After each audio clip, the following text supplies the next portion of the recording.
Now let's get into competition. So we know Google's competitive.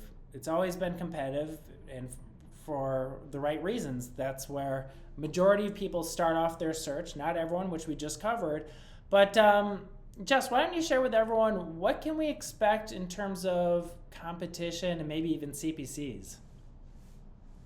Yeah, sure. So what we found on Bing is that what it lacks in volume, it really makes up for in performance. So typically on Bing, we see much lower CPCs that can be as low, like nearly 70% lower than what we're seeing on Google.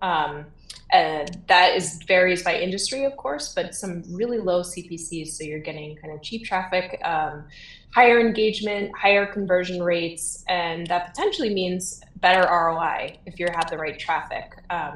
So we're always interested in what the performance is and optimizing towards those performance metrics that we're looking at. But Bing is really unique in that sense that less people are on there, there's less competition, and so there's really a lot of opportunity when you're talking about these smaller dollars and looking for a little boost. Yeah, that's right.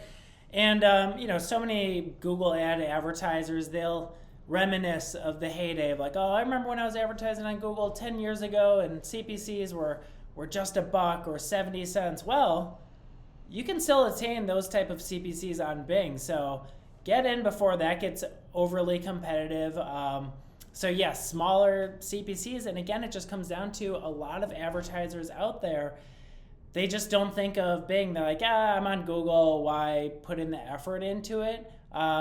Definitely put the effort into it because you will get some level of return. And just even at face value to start, it's going to be very efficient CPCs, and you can probably rank a lot higher on the ad side than Google, which is getting more competitive really every quarter.